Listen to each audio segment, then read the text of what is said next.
Bueno, pues buenos días a todos. Vamos a tener hoy la segunda sesión de este primer ciclo de conferencias que organiza el seminario Gregorio Peces Barba de la Universidad Carlos III aquí en el campus de Colmenarejo. Como habéis podido ver, bueno, en estas primeras conferencias, ya dije el día anterior, éramos menos. Hemos juntado diversos temas, ¿no?, dentro de tres grandes líneas que se dedica al seminario, que debemos dedicar al seminario, que son la de cultura jurídica y política, derechos humanos y tecnologías emergentes, e igualdad y no discriminación. Son las tres líneas, ¿no? Hoy es la primera, digamos, dentro de la línea de derechos humanos y tecnologías emergentes, que queremos que, bueno, lo que queremos impulsarlo, lo empezamos a pensar hace ya unos meses con Javier Romañá, que está aquí, y yo un poco, pues, el conectar las dos cosas y crear un ámbito de trabajo sobre esto. Y contamos, pues, con José Manuel Molina, ¿no?, que, bueno, le conocéis, que es catedrático de Ciencias de la Computación e Inteligencia Artificial, y que también a mí me ha hecho una mano en un librito que he escrito sobre derechos humanos y robótica. Me ha hecho una mano un poco para empezar a comprender este mundo muy bien. Y a que le agradezco, pues, que esté hoy aquí y que haya, como todos los que participan en el ciclo, pues desinteresadamente, pues, decidido colaborar con el seminario. Dejo para los que están inscritos y los que no quieran tener una constancia, pues dejo aquí una hoja de firmas que luego sí que o la pasáis o lo firmáis al final. Y ya sin más, bueno, deciros que tenemos como límite, no hace falta ocuparlo, pero a las dos sí que lo tendremos que terminar, y de nuevo, pues, agradecerle a José Manuel que haya aceptado participar cuando quiera. Bueno, pues también le voy a agradecer a Rafa que me haya invitado, claro, porque si no la cosa no quedaría pareja, ¿no? Así que nada, agradezco la invitación, que yo la verdad es que no sabía qué contar, no tenía muy claro cuál era el nivel de qué tenía que ir la charla, así que pues he hecho de todo, ¿no? Entonces he intentado que en la charla podáis ver más o menos qué es un robot, porque eso es lo que discutí con Rafa aquella vez que tenía que escribir el libro, ¿no?, que era un robot.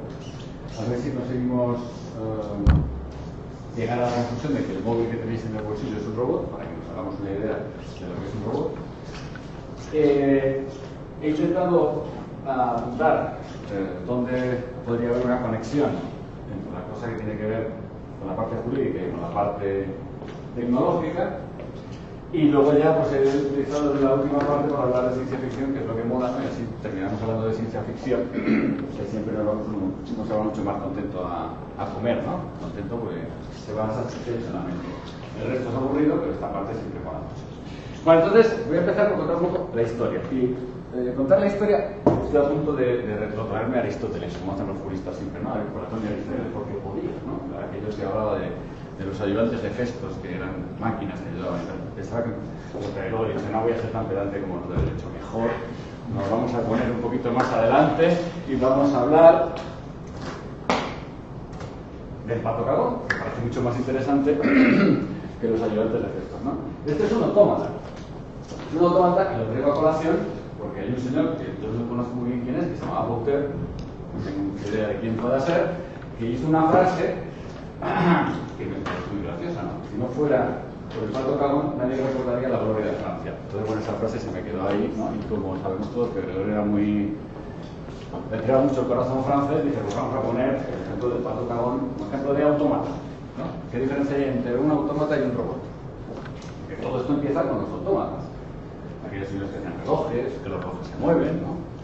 Y que lo que intentaban era identificar la forma y el funcionamiento con el fondo. Es decir, esto evidentemente no es un pato, ¿vale? Pero era capaz de moverse como un pato, era capaz de comer como un pato, y era capaz de cagar como un pato también. Y ahí el nombre, ¿no?, de los pocos autómatas que eran capaces de hacer eso. Y ahí la evolución del autómata. Entonces, uno lo ve cuando se mueve y le da la impresión de que es como un pato, pero de metal. Eso es un autómata. Pero dentro realmente no hay ningún mecanismo que le lleve a pensar como un pato. Entonces, esta transparencia la ponía, o la idea de autómata, o la historia la pongo, en tanto en cuanto cuando se habla de autómatas, se habla de reproducir la forma, pero no de reproducir el fondo, si es que se puede. Bueno, todas las formas. Entonces, estos eran elementos artificiales. Evidentemente, esto es lo que se podía construir. Si nos vamos a la literatura, un poquito más adelante, pues ya tenemos varios ejemplos. Os he puesto las referencias, se supone que Rafa las ha mandado, las ha colgado no sé dónde, con lo cual las tiene en la web. En la web. Entonces, esta parte tampoco voy a entrar en detalles. Lo que quiero decir es que hay una parte tecnológica que tiene que ver con cómo hacer la forma, y hay otra parte mental de cómo hacer el fondo, que uno puede teorizar sobre ella, y donde más se ha hablado de este tipo de cosas es en el ámbito de los relatos fantásticos, ¿no? Tanto desde el siglo XIX, desde el primer Frankenstein, que no sería exactamente. Si alguien ha visto la película de Blade Runner, la que hablaré luego, surge siempre el problema entre si la forma de construirla es con elementos materiales inorgánicos o con materiales orgánicos. Es decir, por ejemplo, en Blade Runner hay un momento que van a coger unos ojos y esos ojos se están creciendo, ¿vale? No es una cosa construida. Entonces, como un ejemplo de Frankenstein, porque también me parecía interesante la idea de que un robot es metal, ¿vale? O sea, un robot, lo que le compone no tiene por qué ser de metal. También puede ser de carne. Otra cosa es cómo lo hacemos para conectar el cerebro. Bueno, hay más autores, ¿vale? En el siglo XIX. Y una cosa que me importa mucho es que en el siglo XIX, cuando esos autómatas que eran tan divertidos, los que hacían los zapatos, los relojes y tal, se convierten en algo realmente práctico. Y los automatismos empiezan a tener una importancia real en lo que tiene que ver con el trabajo industrial, ¿no? No voy a contar aquí nada sobre la producción industrial o por los telares y tal, porque se supone que es conocido por todos. Me voy a quedar solo con la parte técnica. Es decir, los automatismos podían generar productos, es decir, podían construir cosas. Y no solo eso, sino que los telares se podían programar. ¿En qué sentido se podían programar? Pues que el telar era uno y metiéndole una, no sé cómo decirlo, una ficha, un dibujo, un modelo, ¿vale? El telar se configuraba para hacer ese tipo de tela. Es decir, que el mismo mecanismo autómata, ¿no? Podía construir diferentes cosas en función de cómo lo programáramos, cómo le cambiáramos la forma de hacerlas. Entonces, tenemos autómatas que se pueden programar. Los autómatas primero intentaban reflejar la realidad mediante la repetición de la forma, la replicación de la forma, los movimientos y tal. Cuando llegamos a los telares, esos autómatas sirven para algo y además se pueden programar. Una vez más, si damos un salto y pasamos al siglo siguiente, entonces aquí es la primera vez que aparece la palabra robot, ¿no? Es en una obra de teatro de este hombre, que cabe, es la primera vez que, no recuerdo muy bien, el lado se llamaba Kuhn, yo creo que era checoslovaco, pero ahora mismo no estoy seguro, se me ha ido de la mente, ¿vale? Entonces ya, el primero que utiliza esa palabra. Este es el de robot y este es el conocido por todos de las leyes de Asimov y toda la cantidad de cuentos y historias que ha contado sobre el robot, que por cierto es lo que hace casi todo el mundo piensa que los robots son una cosa que no son, porque la imaginación de esta gente fue mucho más allá de lo que la tecnología podía hacer, incluso mucho más allá de lo que podemos hacer a día de hoy con la tecnología. Tanto más allá que todos los seres humanos piensan que ya hemos llegado. Recuerdo una anécdota cuando no estábamos en crisis, que antes era hace un año, ya era ya de hace 7, ¿no? O algo así, no me acuerdo ya cuándo empezó la crisis, pero antes de que empezara la crisis, el último SIMO, que era la feria que se organizaba en Madrid sobre la ciencia, la tecnología de los ordenadores, las comunicaciones y tal, que la última vez que fui yo en periodo de crisis creo que ocupaba nada, un trocito así, ¿no? Pues de aquella cuando ocupaba varios pabellones, ¿no? Del FEMAES, ¿no? Bueno, pues a unos sujetos se les ocurrió poner un robot que iba por la feria andando, y entonces la gente podía preguntarle, oye, estoy buscando ordenadores de no sé qué. Entonces el robot le respondía, y entonces, sígueme, que te llevo y tal. La gente estaba alucinando, ¿no? Pues fíjate la tecnología cómo ha avanzado. Bueno, la tecnología había avanzado muchísimo porque el robot era unos señores que estaban en una cabina, el robot tenía una cámara, tenía un altavoz, tenía un micrófono, y los señores lo iban manejando con un joystick y hablaban por el micrófono. Esto sería lo lógico que hubiera pensado todo el mundo. Sin embargo, todo el mundo lo que pensaba es que el robot lo hacía todo autónomamente. Es decir, que para todo el mundo lo normal es que el robot fuera autónomo, respondiera a sus preguntas, les guiara. Eso era normal. ¿Por qué? Porque lo habían visto en Star Wars, ¿no? Entonces, como tú lo has visto en Star Wars, pues te parece lo normal. Y a eso ni siquiera se ha llegado, pero ni siquiera parte de eso. Es decir, un robot todavía no es capaz de hablar automáticamente, no es capaz de generar un diálogo que nos parezca natural, ¿no? Y sin embargo, para la gente era totalmente normal. Se debe a esta gente, ¿no? La gente que escribe. Y luego, una de las cosas que aparece en el siglo XX, que no había antes, es todo el tema del cine, donde ya no solamente lo leemos, sino que lo vemos, ¿no? Luego pondré un montón de ejemplos en la parte final, que es mucho más divertida, ¿no? De ejemplos de películas con robots, que además de ser robots, se rebelan contra el ser humano y lo quieren matar, bla, bla, bla, bla, bla. Tenemos una lista que no me ha dado tiempo de haber puesto más, pero ya con esto se las enseño. Pero en el siglo XX, la robótica como concepto en la ciencia ficción se le da forma y fondo, es decir, formas porque ya permitimos cualquier tipo de forma animal, forma humana, sin forma. Si habéis visto Terminator, Skynet ni siquiera tiene forma, ¿no? Es la red. Entonces, sin forma. Y que lo que importa que es el cerebro, es decir, cómo piensa. Eso es lo que se llama inteligencia artificial, en la cual no vamos a hablar, pero que es realmente lo que le pone el cerebro al robot. Entonces, fijaos que si ahora pensamos en lo que estudia la gente en España, hay unos que estudian electrónica. Esos que estudian electrónica hacen las piezas. Luego hay otros que tienen que juntar las piezas para que aquello sea un automatismo, que son los de automática. ¿Vale? Y luego alguien tiene que poner el cerebro, que son los de inteligencia artificial. ¿Vale? Son como las tres cosas que hacen falta para hacer un robot. Unos tíos que suelden cosas, otros que las monten para que los mecanismos se muevan de forma acorde a lo que es necesario, y otros que le pongan el cerebro. Estas son las tres partes. Bueno, pues esto está muy bien, ¿vale? Pero ahora vamos a pasarnos a la realidad. Vamos a ver los de verdad. ¿Cómo son los de verdad? Antes de empezar a intentar definir qué es un robot, vamos a ver para qué sirve y cómo son los robots. Entonces, bueno, intento hacer aquí una transparencia con todo el mundo. Así que está muy bien porque así ahorras espacio. Lo único que pasa es que casi no se ven, ¿no? Las fotos. Pero yo creo que más o menos nos podemos hacer una idea. Vamos a empezar, yo que sé, por lo más conocido. Por ejemplo, esto de aquí. Los de vigilancia policial y militar, ¿no? Bueno, para empezar, habréis visto, bueno, en las pelis se ve la realidad, ¿no? Los que se dedican a los explosivos, a detectar explosivos y a desmontarlos, ¿no? Fijaros que este tipo de robots está teledirigido, ¿vale? No es autónomo. Un señor, una palanquita, están teleoperados, es el nombre técnico, ¿no? Están teleoperados. Un señor que con una palanquita va moviendo el robot, luego saca las tijeras y corta, ¿no? Solamente es cuestión de que en vez de llevar el policía hasta allí con las tijeras, pues así, si estalla el robot, ¿no? Pues se supone que vale menos el robot que el policía. Eso los de derechos humanos tendrán que decirlo, ¿no? Habría que preguntar a otros a ver si es verdad. Pero bueno, en principio, no, seguro los derechos humanos es así. Fijaos que otro caso típico que todo el mundo conoce es el de los drones, ¿no? Que por cierto, la palabra dron apareció hace 3 o 4 años, antes no existía, ¿no? Pero bueno, ahora nos hemos quedado todos con esa palabra, ¿no? La palabra dron. Pues a vehículos no tripulados. De los drones, porque no se salen siempre en todos los análisis que se hacen de ejercicios militares. Fijaos que los drones tienen una parte que es teleoperada y una parte que es autónoma. Es evidente que el dron no lleva a un piloto encima, ¿no? Eso es obvio porque no cabe.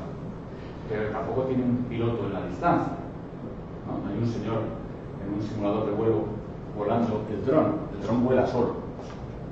Lo que hay es un señor que le dice a dónde tiene que ir, qué es lo que tiene que mirar, a qué altura tiene que volar. Entonces, no está teleoperado, pero sí está telecomandado. Es otro concepto que es un poquito distinto. Fijaos que los drones, a ver cómo lo explico. Los drones llevan un GPS, ¿vale? Tienen un GPS. El GPS es lo que permite posicionarlos en cualquier parte, de tal manera que tú le puedes decir, vete a tal punto, y van hasta allí con el GPS. Lo siguiente que son un conjunto de sensores que les permite observar todo lo que está ocurriendo. eso que está ocurriendo automáticamente lo retransmiten al sitio desde lo que son lanzados. Habitualmente, lo que suele salir por la tele, que nos ponen en las noticias, son las cámaras. Hay unas cámaras que tenéis que pensar lo difícil que debe ser montar una cámara a 800 metros de altura y que las imágenes sean tan nítidas. Si alguna vez habéis probado hacer una foto con el móvil, poniendo todo el zoom, ¿no? Si está muy lejos, ¿no? Sin querer mover un poquito la mano, y entonces la foto sale borrosa siempre, ¿no? Y estamos a lo mejor a 30 metros. Con el pedazo zoom que llevan, y a 800 metros son capaces de sacar fotos y películas de lo que está ocurriendo con una nitidez que es asombrosa. No sé si las habéis visto alguna vez en los telediarios, ¿no? De noche, con las cámaras térmicas, de día, con las cámaras normales, es una cosa impresionante. Esto se suele mezclar, si se quiere tener una buena precisión, es decir, lo que se denomina una precisión militar que sea sin bajas, como no se decía en la roja, no sin bajas, sino sin que muera nadie inocente. Sin daños colaterales. Sin daños colaterales, para no tener daños colaterales, el misil tiene que impactar con un error de menos de 6 metros. Entonces se supone que toda persona que esté a los 6 metros del malo no es colateral. Debe ser que es medio malo. Así que, bueno, pues si mezclamos un error de estos, porque el GPS tiene un error de 10 metros, ¿vale? De tal manera que con un GPS tendría daños colaterales, ¿vale? Tiene un error de 10 metros, siendo bueno. Pero si mezclas esto con las imágenes digitales de los satélites, ahí, como lo sabéis también, hay una compañía que se llama Digital Globe, ¿no? No es el Ministerio de Defensa americano, es una compañía americana privada, cuyo mayor comprador es el ejército americano, pero porque es el que más paga, ¿no? Todos los demás también podemos comprar imágenes. Tienen 7 satélites y tienen un error de 40 centímetros. ¿Vale? Están pasando constantemente alrededor de la Tierra, de tal manera que tienen un mapa 3D de la Tierra que es completo. Más, he visto imágenes, que eso no sé si será más o menos reservado, pero he visto imágenes donde realmente la precisión de los edificios, cómo se van construyendo, ¿no? De un búnker, por ejemplo, es brutal, porque como van pasando y pasando y pasando, lo van viendo construir, de tal manera que lo pueden reconstruir entero. Pues si tú juntas las imágenes de esa reconstrucción 3D de la superficie de la Tierra tomada por los satélites con las imágenes que está tomando el dron en ese momento, puedes colocar con precisión absoluta. He visto imágenes de un camión en medio de una selva, ¿no? Llevando droga, con una precisión absoluta, con un error de 1,5 metros. Para mandar un misil desde los Estados Unidos, que es el que está telecomandando el dron, aprietan un botón, sale el misil e impacta en el camión con un error de 1,5 metros. Sin más. Una cosa impresionante. Esas son historias interesantes. Vale. Entonces aquí hemos visto los que son teleoperados y telecomandados, ¿no? Hay otros, como los de la industria, que no son ni una cosa ni la otra, sino que están preprogramados. Esos son autómatas. ¿Vale? Realmente son autómatas. De hecho se llaman así. Las personas que estudian esto estudian programación de autómatas. ¿Por qué? Porque primero se definen todos los movimientos posibles y luego se ejecutan en orden. ¿Qué problema hay en un sistema que es preprogramado? O que está programado como un autómata. Que cuando se alcanza un estado no previsto, el sistema no sabe qué hacer. De tal manera que si tú mandas un robot, por ejemplo, a la Luna, tendrías que prever todas las posibles situaciones para saber qué es lo que tendría que hacer. Y eso es imposible, porque nadie sabe qué es lo que es la Luna. En una planta de coches, sí. En una planta de coches eres tú el que pone todas las piezas. De manera que tú puedes pensar cuáles son todos los estados posibles por los que va a pasar el automata. Es decir, cuando tú mandas una misión desconocida, no puedes prever de antemano qué va a ocurrir. Hay una solución, ¿vale? Que es construir el estado desconocido. Entonces uno puede construir el estado desconocido, es decir, he llegado al estado desconocido y en ese estado uno puede decidir qué quiere que haga. Por ejemplo, pararse. Que suele ser lo más habitual. ¿Vale? Estoy en estado desconocido, me paro. Si ahora pensáis que el robot va volando, la cosa tiene su complicación, ¿vale? No siempre eso es lo mejor. En un avión sería estado desconocido, aterriza, por ejemplo. Pero ese es el problema de los que están preprogramados. Estos son autónomos, es decir, funcionan solos, pero están preprogramados. No necesitan la intervención de ningún ser humano para operar, pero están preprogramados. Bueno, cuando nos pasamos al campo contrario, que es para la exploración, los robots que tienen que explorar cosas nuevas, no los podemos preprogramar, al menos no en su completitud. tenemos que buscar nuevos mecanismos para hacer que esos robots puedan operar en entornos desconocidos para ellos. Ahí es donde nos hace falta ya, porque sí, no porque sea Star Wars, que aquí nos hace falta que tengan una cierta inteligencia, una cierta capacidad de adaptación y por lo tanto dotarles de algo que les permita aprender del entorno y comportarse en función de lo que les está pasando y en función de lo que les ha ido previamente, puesto que tú no has podido preprogramarle antes. Aquí, en este tipo de problemas, es donde aparece toda la aplicación de la inteligencia artificial al mundo de la robótica. Entre medias, y me lo traer por abajo, que siempre es lo más fácil, ¿vale? Tenemos todo un campo de la robótica que está dedicado a hacer robots, que son juguetes. ¿Qué aportan estos robots a las demás cosas que os he contado? Pues aporta que tienen que tener una imagen o un comportamiento que sea agradable. Es decir, cuando uno hace un robot cuyo propósito es entretener, pues tiene que tener unos movimientos y unos gestos que hagan que la persona que lo está viendo le resulte agradable, cosa que no nos habíamos preocupado hasta ese momento. Y eso también es un campo de investigación. ¿Cómo hacer que los robots resulten agradables? ¿Cómo hacen para que le resulten agradables a las personas? Fijaos que ser agradable o no ser agradable no tiene nada que ver con lo que hace el bicho, tiene que ver con lo que piensan. ¿No? Los que hayan tenido niños saben que cuando el niño se ríe o el niño llora, no es que esté feliz o esté triste, eso lo decimos nosotros. ¿Vale? Realmente significa otras muchas cosas. Luego, cuando va creciendo el lenguaje, ya nos vamos enterando de todo lo que significa, ¿no? Vamos aprendiendo todos los significados posibles del estado del niño. Pero las caras del niño, si sonríe uno está tranquilo, y si llora uno está nervioso. Los gestos y los sonidos es lo que te hacen a ti interpretar qué es lo que le está pasando al niño o al bebé. Pues lo mismo se intenta hacer con los robots que sirven para hacer juguetes. No solamente eso, que sí tienen otras utilidades, tienen también utilidades médicas, que tienen que ver con relacionarse con personas que tienen ciertos problemas de relación con otras personas, ¿no? Pero fundamentalmente los juguetes es donde más se utilizan. Otra aplicación de los robots tiene que ver, pelis, sí, pues pelis, gracias a Dios, ¿no? Muchas de las pelis que se han hecho, como la antigua, la primera Star Wars, ¿no? Que era un tipo dentro del bicho, ¿no? Pero luego, a medida que ha ido avanzando la tecnología, en muchas pelis se hacen uso de un montón de aparatos que son robóticos. Y ahí, ¿qué es lo que se cuida? Pues ahí, fundamentalmente, se cuida el diseño. Si es para mandar un robot a la luna, lo último que se te ocurre es pensar en el diseño. Pero cuando tú tienes que entretener, tienes que entretener una peli, hay personas que tienen que pensar cómo meter un chisme que funciona solo en algo que resulte agradable a la vista o que resulte funcional. Entonces aparecen robots, vamos a decir, alocados, ¿no?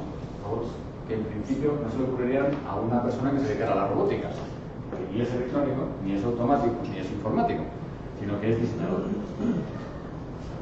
Entonces aparecen nuevas cosas. Y los últimos son los que tienen que ver con la medicina. Si los he puesto los últimos, bueno, los he contado los últimos, porque los puestos están donde me caían las fotos, ¿no? Los he contado los últimos, porque aquí también se ve muy bien dos aplicaciones diferentes de los robots. Están aquellos robots que te permiten hacer operaciones a distancia. Cuando digo a distancia, puede que sea un metro, esa distancia del médico, porque los robots tienen una cosa buena, y es que si tú a un enfermo le pones una línea roja y le dices que corte por la línea roja, el robot corta por la línea roja, le tiembla el pulso, ¿no? Y además puede cortar infinitas veces sin cansancio durante toda la noche, siempre corta por el mismo sitio. Y sin embargo el médico, o el ser humano, tiene una tendencia natural a cometer errores. Entonces, este tipo de robots están telecomandados por alguien que está visualizando, es decir, que el que toma las decisiones es un ser humano, ¿ok? Porque si la línea roja la han pintado mal, el robot también la corta. Es decir, que si el que tiene que pintar la línea roja se le va así un poco y también te corta el cuello. El robot no entiende que eso sea el cuello. ¿De acuerdo? Entonces hace falta alguien que lo supervise, pero mejora la ejecución en las acciones de la persona que tiene que hacerlo. Y otra de las cosas que tienen uso para la medicina tiene que ver con todas las partes que se pueden incorporar al cuerpo humano cuando algo te falta, ¿no? Aquí podríamos hacer toda esa historia desde los autómatas, desde las patas de palo, ¿no? De los piratas que veíamos en la peli, hasta llegar a los sistemas que se montan a día de hoy, cada vez más complejos, ¿no? Entonces, parte de esos sistemas también tienen un componente que es robótico, aunque solo sea en la parte mecánica o en la parte de los autómatas, ¿no? En las formas de moverse. Bien, estos son una especie de repaso a todos los robots que se utilizan hoy en día. Vamos a acercarnos un poquito a los que se utilizan en investigación, ¿no? ¿Y por qué se utilizan en investigación este tipo de cazarros? Bueno, o sea, todo esto lo tienen que haber visto más en la tele, porque siempre hay en la tele algún momento en el cual sacan una noticia que los japoneses han hecho no sé qué, ¿no? Y nos ponen este tipo de robots que tocan la batería, que se han despertado de Einstein, ¿no? Algo de esto. Entonces, estos de aquí, los que son parecidos a los humanos, se construyen no por nada, sino porque una de las características más complejas del ser humano para hacer un robot tiene que ver con el equilibrio. Entonces, cuando ves a un robot subiendo una escalera, ¿no? Uno dice, pues bueno, eso lo hace todo el mundo. Bueno, pues para una máquina ser capaz de subir la escalera es muy complicado, ¿no? Porque mantener el equilibrio, esto que lleva aquí son más baterías, es que el hombre consume mucho, ¿no? En vez de, se la podrían haber puesto por delante, que sería mucho más humano, ¿no? Tener así una batería aquí, pero se la han puesto por detrás. Por eso da más problemas todavía a la hora de mantener el equilibrio, lleva una mochila bastante grande. Pues esto sirve para estudiar ese tipo de cosas, para hacer movimientos que sean casi humanos. La mayor parte de los robots no intentan parecer humanos, porque no tiene ningún sentido. Para subir las escaleras se puede hacer un tanque, imaginaos un tanque. Si al tanque, en las cadenas del tanque le pones unas pequeñas, unos salientes que enganchen con el escalón, puedes subir perfectamente la escalera sin necesidad de tener piernas. O sea, es que tienen que tener piernas para subir escaleras no es cierto. Y visto lo que cuesta un dron, casi es mejor hacerle volar que hacerle andar a dos patas, ¿vale? Pero bueno, eso sirve para eso. Luego construyeron los robotitos estos, los perros, que también los he visto en muchos sitios, ¿vale? Los tienen muchos centros de investigación, por varios motivos, ¿eh? Uno de los primeros motivos para construirlos tuvo que ver con hacer investigación relacionada con tener varios. Porque claro, antes hablábamos de mandar a un robot de exploración, que tenía que prever, tenía lo que aprender, tenía que adaptarse. Pero claro, mandar a un explorador tiene el problema de que explora poco, ¿no? Es mucho mejor mandar varios. Entonces, cuando mandas varios, tienes el problema de que gasta mucha más pasta y esperas sacar una mayor efectividad de la exploración que hagan. Es decir, que no pasen todos por el mismo sitio, no lo van a mandar todos en fila india. Entonces se tienen que organizar. Como los jugadores de fútbol, se tienen que organizar. Entonces, para poderse organizar, tienen que tener una serie de normas de comportamiento colectivo, que se pueden aprender. Y para eso necesitas tener varios. Para eso no puedes tener varios de estos enormes, sino que los son pequeñitos. Habitualmente eran con ruedas. El problema de los que tienen ruedas es que no venden bien al público, es decir, a ustedes no les vende bien. Los robots con ruedas, luego poner algunos son muy feos. Y entonces, a los de Xiaomi se les ocurrió construir lo que tenía forma de perro, que resulta gracioso para la gente, que es importante que es que parezca gracioso. Gracioso para la gente, pequeñito y que permitía hacer reglas colectivas. De eso lo utilizaban para jugar al fútbol, que ahora lo pondré sobre las reglas colectivas. Los de ruedas clásicos son estos de aquí. Estos de aquí son los clásicos de toda la vida, no tienen una altura como esta, que van moviendo con dos ruedas. Son redondos porque es la mejor manera de girar. Si tú eres redondo, con dos ruedas, cuando tienes que girar, en vez de ajustarte al giro de la curva, puedes llegar a un sitio, girar sobre ti mismo y luego seguir. ¿No? Es una cuestión de simplicidad. Aquí vamos a hacer una curva con velocidad constante, como la de las autopistas, ¿no? Mucho más fácil andar, girar, moverse siempre en línea recta, realmente. Simplifica mucho, pero parece que queda muy poco natural. El contrario son esos robots de investigación que en vez de tener dos patas o tener dos ruedas tienen muchas patas. Para ver cómo son capaces de moverse, como si fuera una araña, ¿no? ¿Cómo haces tú un sistema que controle todas las patas para que no se vaya cayendo? Eso es un problema interesante. Este es el clásico, es un robot clásico antiguo ya, que se utilizó para los experimentos, lo que hablábamos antes de cómo representar sentimientos, ¿no? del robot. Esto os explico el experimento. El bicho tenía que aprenderlo. Es decir, que tenía una persona enfrente que le hacía los gestos y él los tenía que repetir hasta que el bicho aprendía lo que significaba cada uno de los gestos que le estaban poniendo enfrente. Entonces, bueno, si lo ven, hay fotos mejores que esta, seguro, ¿no? Pero, bueno, se supone que es una chica, ¿no? ¿Es Cristo? Está ahí, sí. Tiene muchos sitios, o sea que lo podéis ver cómo la entrenan, cómo se ponen enfrente de ella, tal, es divertido. Básicamente los gestos los consigue con unos ojos, unas cejas, los labios y las orejas, ¿eh? Las orejas también las mueven. los labios muy rojos. Entonces, todas las facciones quedan reducidas simplemente a la expresión de la boca, de los ojos y de las orejas. Y con eso pues consiguen más o menos generar una serie de imágenes como si se sintiera contenta, triste, tranquilo, etc. Bueno, esto es lo que os decía. ¿Qué ocurre cuando tenemos varios? Porque es un problema diferente. Entonces, se inventaron dos entornos que existen a día de hoy para hacer pruebas de ver quién gestiona mejor la colectividad en los robots. Uno es el RoboCup y la otra es el RoboRescue.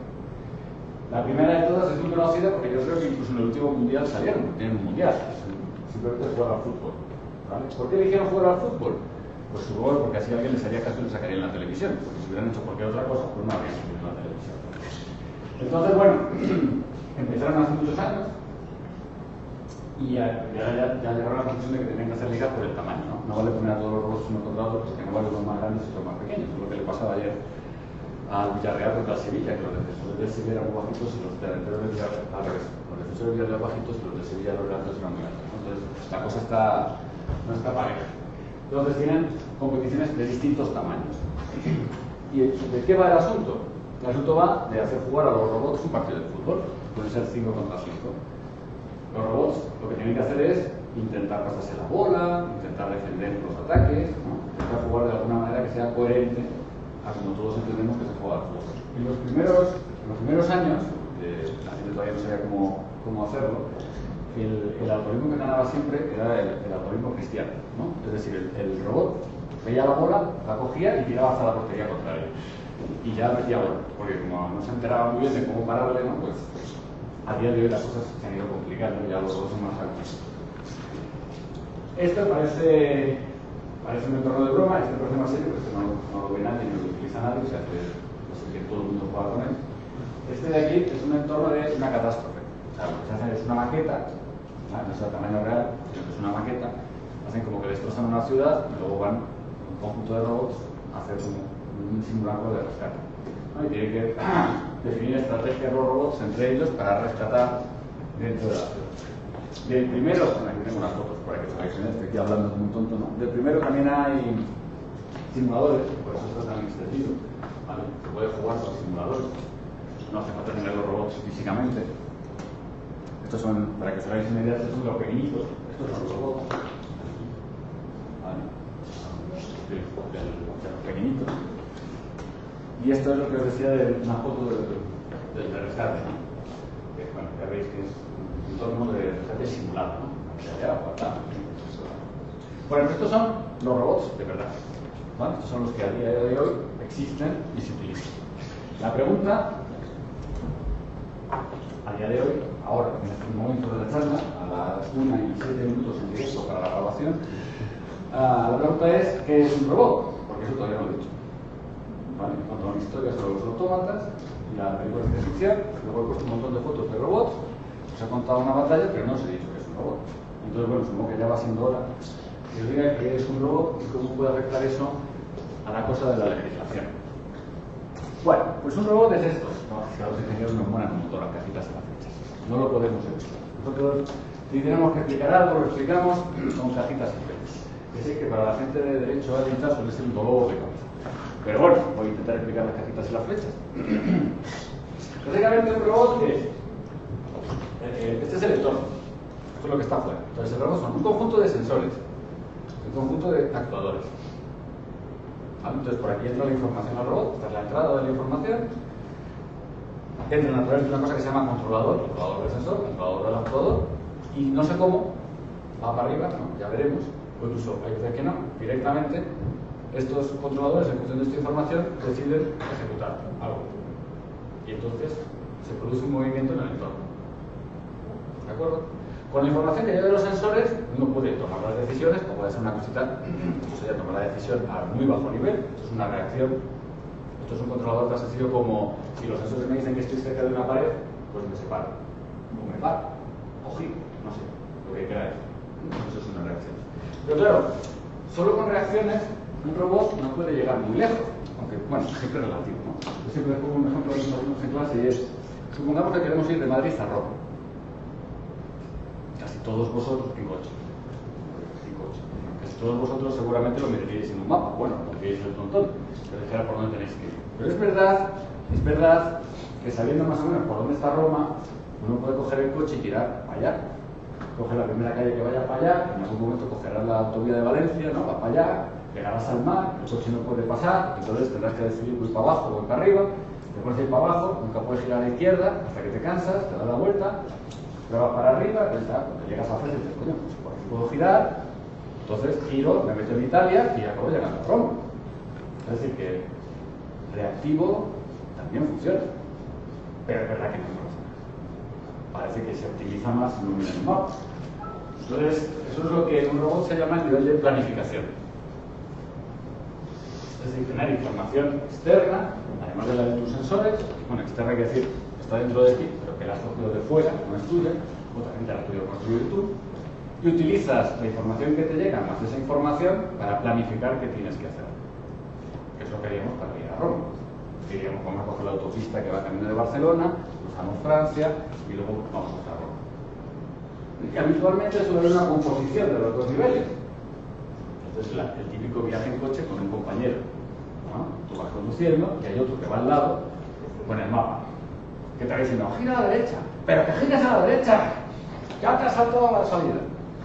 Y el que va conduciendo se va cargando de no chocarse. Bueno, no voy a girar a la derecha porque no hay que es dirección prohibida. Tu mapa lo tenemos, pero es que yo he visto la señal, entonces he tenido que seguir recto. Y ahí se produce una interacción entre el nivel bajo y el nivel alto, que es un dolor de cabeza para los que tienen que diseñar robots. Os lo podéis imaginar que la cosa es complicada, ¿no? Entonces, el cerebro son los dos. Incluso nos hace falta un nivel más.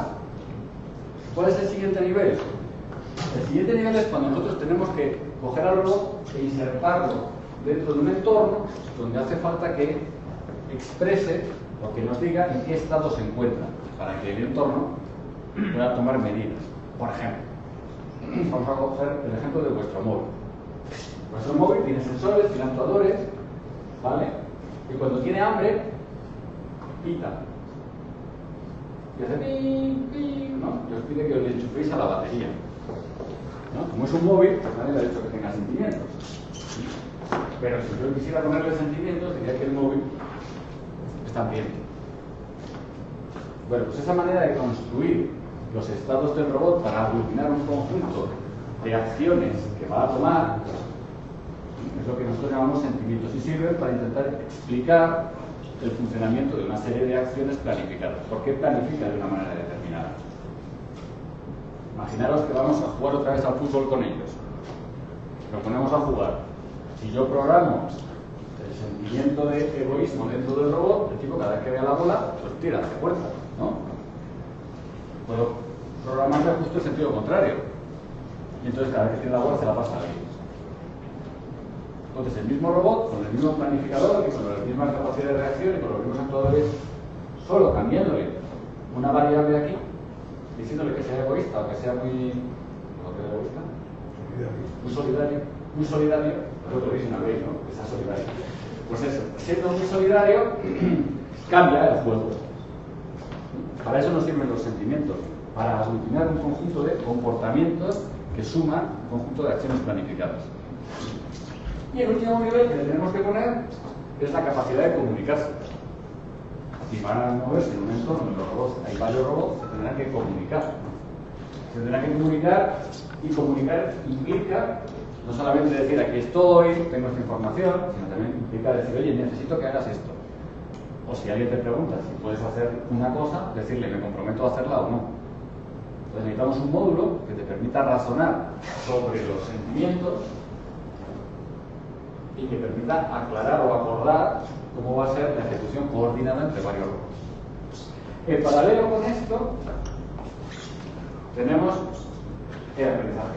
Y para todos los niveles, ¿vale? Para todos los niveles, excepto el hardware, ¿vale? Que también, se podría haber puesto la fecha aquí, esto también está muy interesante cómo se autoconfigura en el hardware, pero bueno, para todos los niveles se pueden realizar técnicas, se pueden aplicar técnicas de aprendizaje que le permiten aprender cómo implementar cada uno de estos niveles. Es decir, que yo puedo aprender a evitar los cálculos.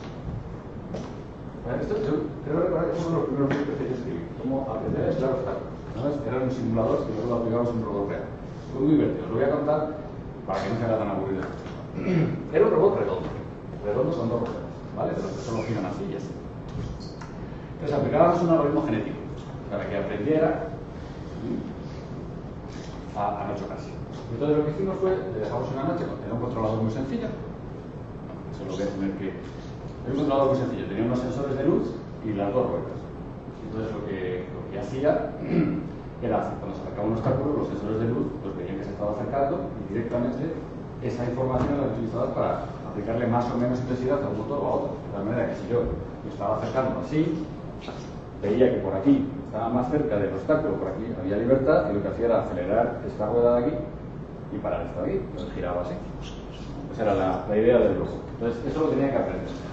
¿Qué pesos había que poner entre la cantidad de luz que entraba por el sensor y la velocidad que se le aplicaba al motor? Entonces la primera noche lo dejamos y dijimos, bueno, vamos a ver, tú te tienes que mover y aprender a no chocar. Lo pusimos allí, dijimos, para aprender, nada, como con los niños, ¿no? Cada vez que te choques, te restamos un punto. Entonces esto va evolucionando, va generando distintos controladores, y los que menos se chocan, pues cada vez generan más, hasta que al final no se chocan. Entonces a la mañana siguiente llegamos y decimos, a ver qué ha aprendido nuestro robot, ¿qué creéis que había aprendido? ¿Ves? A quedarse quieto, claro, es lo que había aprendido. Dice, bueno, usted no quiere que me choque, pues me quedo quieto. Entonces dijimos, no pasa nada. Ha sido un pequeño error de diseño en la técnica de aprendizaje, pero no pasa nada. Vamos a decirle que tiene que no chocarse y le vamos a obligar a que siempre esté moviendo las ruedas. No puede parar. ¿Sí? Entonces se quedó dando vueltas sobre sí mismo, ¿no? Al día siguiente, cuando levantamos el controlador, se quedó dando vueltas sobre sí mismo. Y me dice, chico, qué poco listo era. Digo, bueno, todavía tenía que hacer la tesis, para hacer la tesis, para aprender. ¿Vale? Y se quedó dando vueltas sobre sí. Entonces, ¿qué es lo que hicimos? Bueno, pues lo que hicimos fue decirle, bueno, pues ahora vas a tener que moverte y además no puedes poner las dos ruedas en la misma dirección. ¿Vale? Entonces al final conseguimos que aprendieran a chocarse después de 3 intentos. Lo que quiero decir es que el aprendizaje tiene el problema de la técnica y el problema de saber qué quieres que aprenda, ¿no? Esto es como con los alumnos, y Bolonia y el antiguo, ¿no? En Bolonia iban a aprender de no sé qué manera y es mentira. Entonces, ¿qué habrá que hacer? ¿No? Habrá que cambiar la función de evaluación, digo yo. Vamos, digo yo que algún año de estos a alguien se le ocurrirá que si no funciona será porque hay que cambiar la función de evaluación, que esta no vale. Bueno, entonces esto es un robot. ¿Vuestro móvil es un robot? Sí, vuestro móvil es un robot. ¿Vale? ¿Por qué? ¿Tiene sensores? Sí. ¿Tiene sensores? ¿Tiene actuadores? Sí. ¿Toma decisiones por sí mismo? Sí. Ahora cuando yo hago el examen y os pregunto a vosotros cuáles son los sensores, los actuadores y qué decisiones toma vuestro móvil por sí mismo. Vamos a probar con los que sean de una edad y jovencitos. A ver, su robot, su de bolsillo, ¿qué sensores tiene? Sensor táctil. ¿El? Sensor táctil. Táctil. Sonoro. Si tú le das una orden, ¿Qué?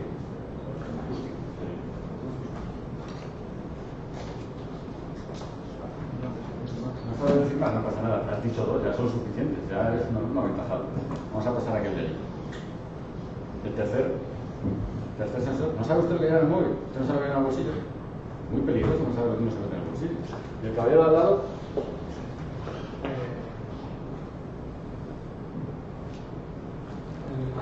Es que, no sé, ahora los móviles también pueden funcionar porque tú les miras para arriba y cambia algo, no sé, también, no sé cómo se llama eso.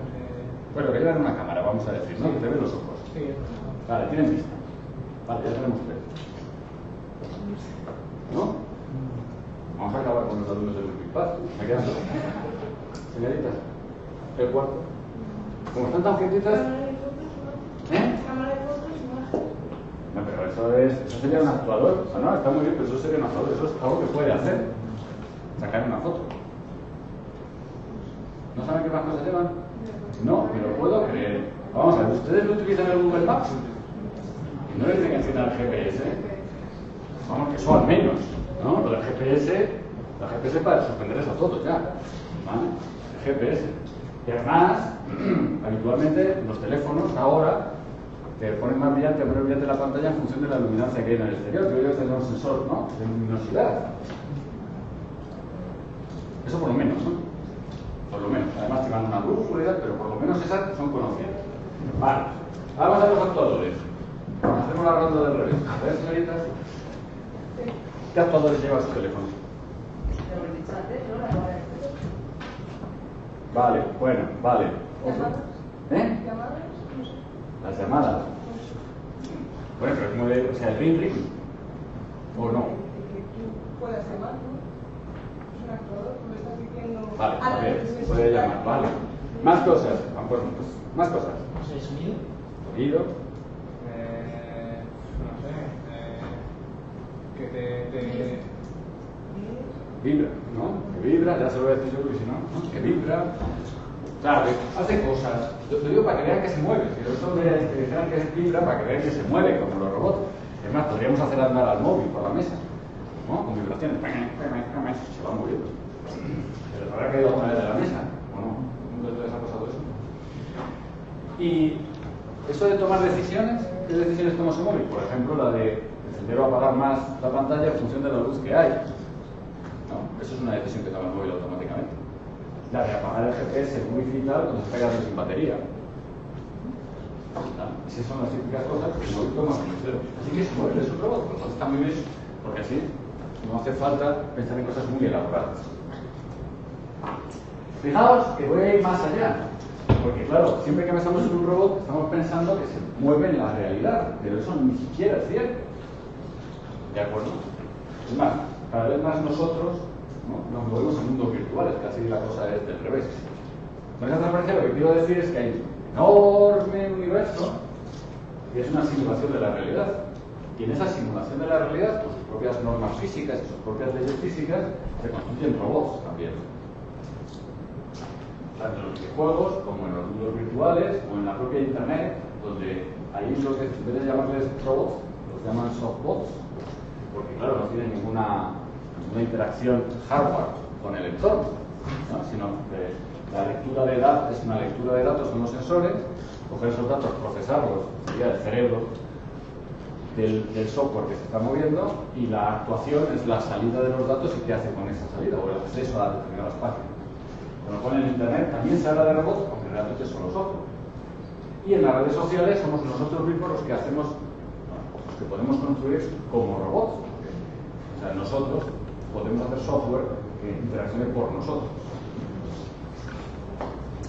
Bueno, y yendo más allá, y yendo más hacia el futuro, todavía podemos llegar un paso más allá. O sea, después de los robots que vienen de los autómatas, que hacen cosas físicas, que ya hemos visto que nuestro teléfono es uno de ellos, que hemos visto que no nos podemos ni siquiera restringir a la realidad física para hablar de robots, sino que tenemos que ir a los mundos virtuales. Si os dais cuenta, cada día más la diferencia entre realidad y virtualidad está más separada.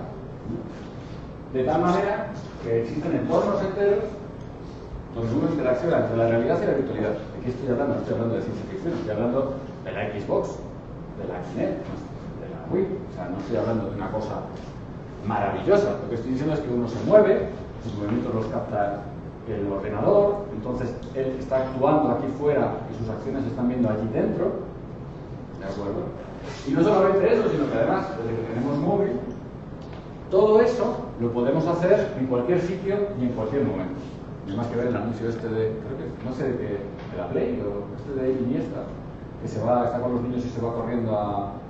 Es Iniesta, yo creo, ¿no? Que se mete en un granero y dice, no hay nada como jugar. ¿También sabe qué máquina es? La Play, ¿no? Tiene un móvil y se pone a jugar con la máquina que está en su casa, ¿no?, y los niños por ahí jugando y el escondido en el granero allí jugando, ¿no? Entonces todo eso pues, configura al final un entorno en el que nos vamos a mover de aquí a nada, en el que la realidad está llena de robots, de cosas que leen información, procesan la información, piensan qué hacer con ella, toman una decisión y la vuelcan en algún sitio, o ejecutan una acción, apagan las luces, encienden las luces, encienden el ordenador, apagan el ordenador, actúan, sensan el entorno, sensan a las personas, toman decisiones y actúan. Eso va a ser la realidad y nosotros vamos a interaccionar con esa realidad como seres humanos y a través de los dispositivos, donde todo va a ser un conjunto unido. ahí estuve buscando, me parece que no lo encontré. Hay un cómic de Horacio Altuna, no sé si le conocéis, es un dibujante argentino. Y creo que el cómic se llama Funcionario, no recuerdo mal, que va sobre una ciudad del futuro. ¿Vale? Esto era cuando yo era joven, o sea, hace ya tela, ¿no?, del cómic. Y entonces es un personaje que vive en una ciudad del futuro y le pasan varias cosas, ¿no? La última es muy graciosa porque el hombre se levanta. Y entonces, según se despierta, el robot de la casa le dice: se nota que está usted tenso, está usted estreñido, vaya por favor a tomarlas, le van a dar las pastillas correspondientes al centro de salud no sé dónde. Pues el hombre pues va con de mala gana, ¿no?, con toda su información privada, está puesta ahí, de cara al público, está esperando. Según llega, pues le dicen, le dan las medicinas y tal, y le enfadan todavía más, ¿no? Le van diciendo: está usted muy tenso, vamos a tener que llamar a la policía, ¿no? Es toda una situación loca porque él no habla, no hace nada, ¿no? Realmente no hay ninguna interacción, él no transmite ninguna de sus sensaciones ni nada. Solamente le van midiendo todas las características del cuerpo, todas sus reacciones con los demás, y le van sacando inferencias de cuál es su estado de ánimo y de qué es lo que tiene que hacer y cuál es el estado de ánimo al que debe llegar. La cosa termina, ahora lo voy a contar, entonces contado me queda también, en una viñeta en la cual se le ve su cara, se ve un bocadillo de lo que está pensando, y lo que está pensando es: hijos de puta, hijos de puta, hijos de puta, hijos de puta, ¿no? Esa sensación es la que uno puede llegar a tener viviendo en un mundo tan atormentado como ese, ¿no?, donde todo está bajo control. Porque tú mismo estás bajo control, tú estás dando tus datos. Nosotros, cuando instalamos una app en el móvil, le decimos aceptar, aceptar, aceptar, aceptar, aceptar, y la app dice: quiero conocer a todas las personas que tú conoces, quiero saber dónde estás en todo momento. Aceptar, aceptar, aceptar, aceptar, aceptar, ¿no? O sea, hay un montón de gente que sabemos que sabe quiénes somos, dónde estamos, ¿no? Nuestro robot se va encargando de todo eso. Fijaos que de todo lo que he contado, si tenemos que hablar de cómo afecta esto a la vida y a las leyes, ¿no?, a la parte de jurídica, o al menos las leyes que se deberían de preocupar de todo esto, ¿no? Si hubiera algún jurista que se quisiera preocupar de algo, ¿de qué se podría preocupar, ¿no? Bueno, pues hay cosas que están claras. Yo os he contado de las imágenes por satélite, esto no está controlado. Estamos hablando de una precisión de 40 centímetros. 40 centímetros. De todas esas imágenes están.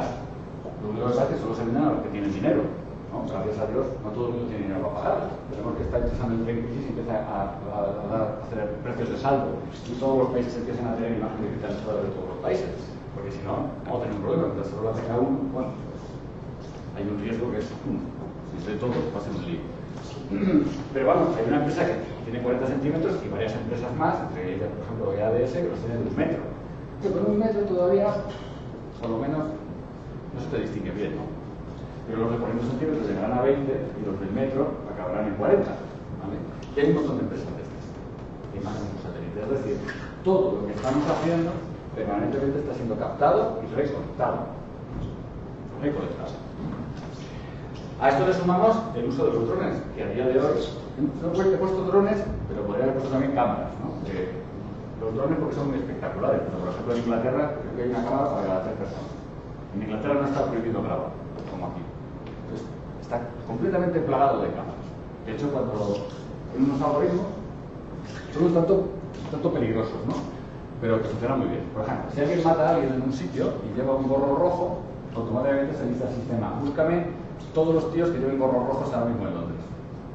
Eso es fácil de hacer con las cámaras.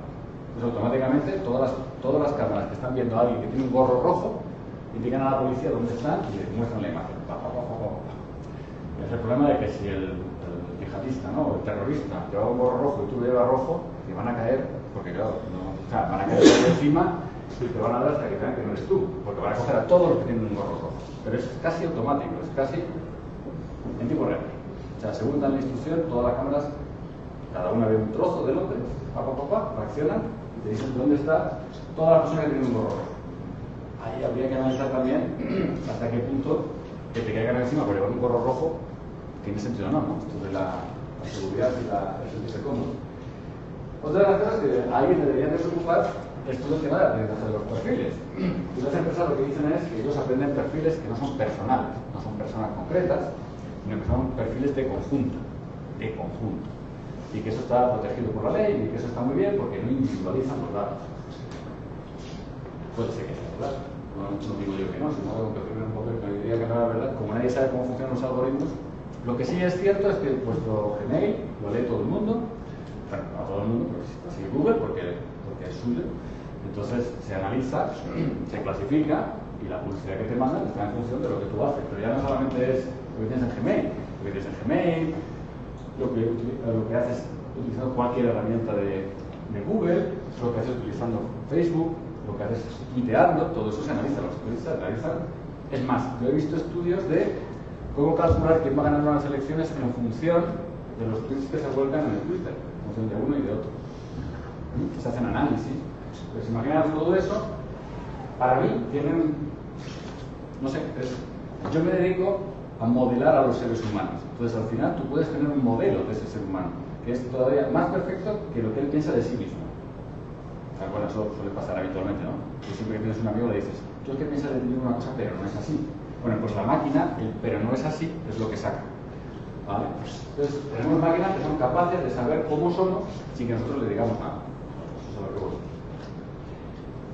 Otro de los problemas a los que supongo que habrá que enfrentarse está relacionado con todo lo que tiene que ver con que los propios programas tomen decisiones autónomas. Esto se solventa, ¿no? Se solventa más o menos porque para los juristas lo importante es quién paga la demanda. Entonces lo importante saber es quién va a pagar. Entonces, bueno, que hay un coche que funciona de forma autónoma, pero ¿quién es el responsable de Google? Bueno, pues si mata a alguien ya le pagará la indemnización. Así que aquí todo paz y después gloria. ¿Qué es un instrumento militar? Pues siempre hay un militar responsable, ¿no? Y si ha tirado el misil y el dron se ha equivocado, pues al final hay un militar que va a cargar con el muerto, ¿no? Pero evidentemente cuando esto se generalice, este tipo de sistemas se generalice y todos tengamos nuestros propios ayudantes personales adaptados a nuestros perfiles, que tomen decisiones por nosotros mismos, esto va a ser un problema. ¿Vale? Esto va a ser un problema porque nadie puede controlar estos programas. Estos programas no son autómatas. No es ante esta entrada yo siempre hago esta salida y por lo tanto yo te vendo un software, tú lo instalas y el responsable es el que te ha vendido el software. El software va a evolucionar y va a aprender cosas del entorno. Y a partir de ahí va a tomar las decisiones. Entonces, ¿quién es el responsable? Yo no lo sé. Bueno, y luego lo que hablábamos antes de un mundo entero rodeado de tecnología, como el del escenario de Atuna, ¿no? Pues supongo que solamente con el ejemplo del cómic os habéis dado una idea de la angustia que uno puede tener en una situación así, ¿no? Como también habría que preocuparse. Fijaos que esto puedo hacerlo por trozos, ¿no? Todos estos problemas genéricos podríamos abordarlos teóricamente por trozos. Es decir, hay una parte que está relacionada con la información que se captura, que aquí se usa una ley de protección de datos que se supone que sirve para eso, ¿no? Que básicamente lo que dice es quién tiene el fichero. Ya no existe el fichero, que además los ficheros están en la nube, pero bueno, que sí, pero hay una parte que tiene que ver qué información captan, cuál es el efecto de la ejecución de las acciones, es decir, qué ocurre o qué se debería prever cuando se ejecutan cosas. Hay otro que tiene que ver con el cerebro del robot, es decir, qué aprende y qué responsabilidad tiene eso que aprende, es el cerebro. Y por último, las tareas a las que se dedican. ¿Son tareas legales? No, eso no tiene nada que ver con los robots, eso ya tendrá que ver con los seres humanos que lo utilizan, mientras los robots no piensen por sí mismos. Mientras los robots no piensen por sí mismos, hay alguien que piensa por ellos y les da las tareas, ¿no? Entonces, ahí es donde empezamos la parte final, la ciencia ficción, y es ¿qué ocurriría si los robots fueran solos? Bueno, la pregunta es si las máquinas pueden ser inteligentes, ¿no? Si realmente pueden ser inteligentes de verdad sin pensar. Esto da para una clase muy larga, pero solo por hacer un resumen, aquí el problema es lo de la inteligencia. No tengo tiempo de hacer el ejercicio de preguntarles a ustedes qué es la inteligencia. Sobre todo porque algún filósofo a lo mejor hasta me respondía y vamos a tener un problema, ¿vale? Pero en general, la inteligencia es un concepto muy amplio y muy difícil de definir. Fijaros que cuando la gente hace aviones, ¿vale? No dice que tengan un sustantivo, no tienen volancia, ¿no? Se dice que los aviones vuelan. Es una acción, es una cosa fácil de demostrar.